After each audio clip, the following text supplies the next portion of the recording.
जीवन परिवर्तनशील है, आगे बढ़िए। एक व्यक्ति रेलवे गाड़ी में बैठा,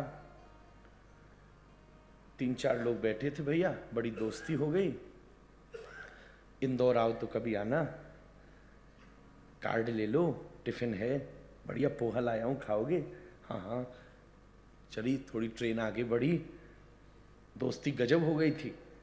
एक आदमी का स्टेशन आया, वो उतर गया, उसमें दूसरा आदमी बैठ गया, थोड़ी देर उससे भी शर्म आई, फिर बातचीत होने लगी, फिर ट्रेन आगे बढ़ी, फिर एक और दूसरा जना उतरा, फिर एक और बैठा, ट्रेन आगे बढ़ी, फिर चौथा जो बर्थ वाला था वो भी चेंज हो गया, फिर सबसे फिर थोड़ी देर में दोस्ती हो गई, और अगली बार में खुद का स्टेशन आया, अपन उतर गए।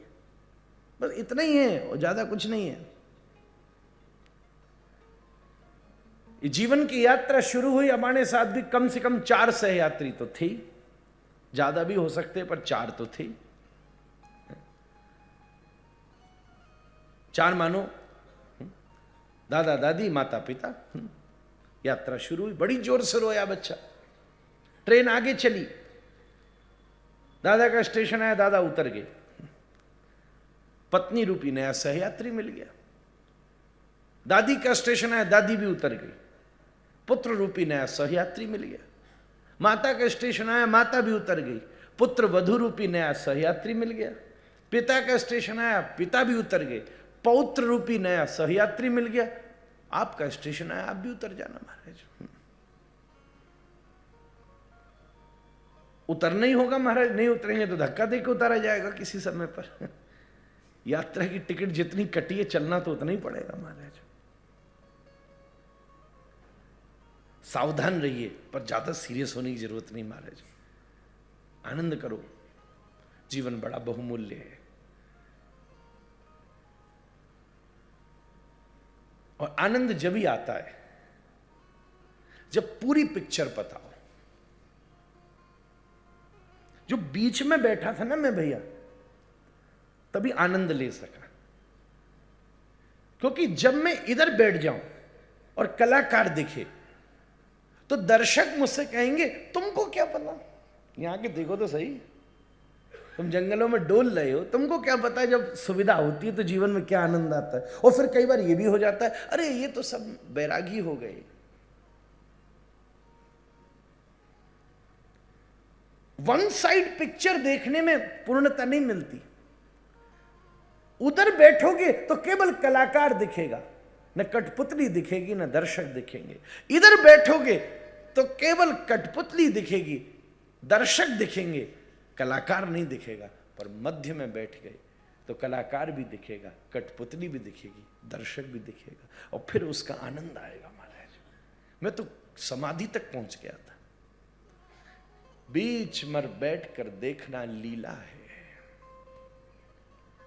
इसी तथ्य को नमे कर्माणि विलिम्पन्ति नमे कर्म फल स्पृहा, जहां वो कलाकार भी कैसे नृत्य कर रहा है। अभी तो केवल कठपुतली नाचती दिख रही थी भैया, जब मेरी नजर पड़ी ना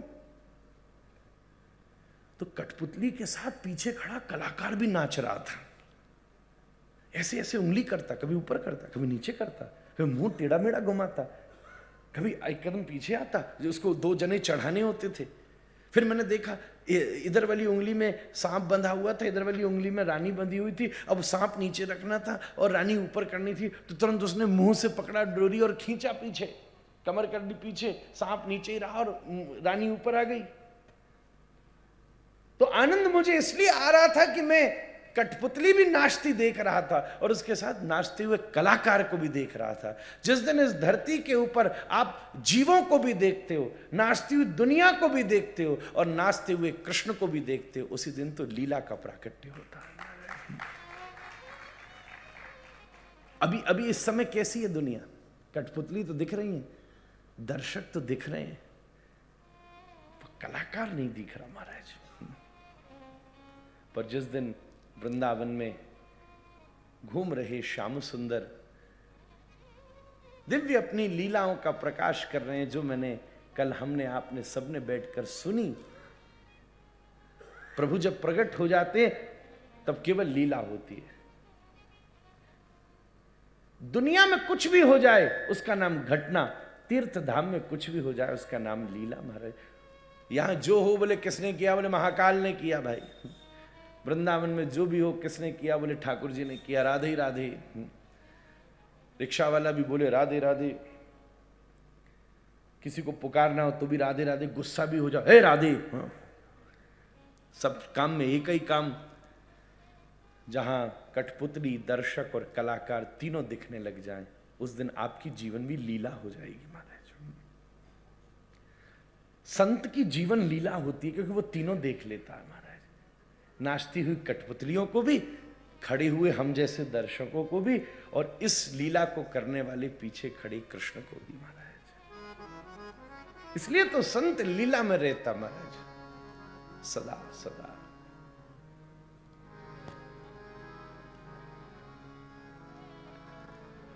ऐसा कहते हैं कोई महात्मा साधना में बैठा हो, बिल्कुल दूर रहो, पता नहीं वो कहां है। संत जहां होता है वहां नहीं होता, जहां वो दिखता है वो वहां होता ही नहीं है। अगर वो जहां दिखता है वहीं हो तो संत नहीं है। वो कहीं और होता है, झटका नहीं लग जाए महाराज।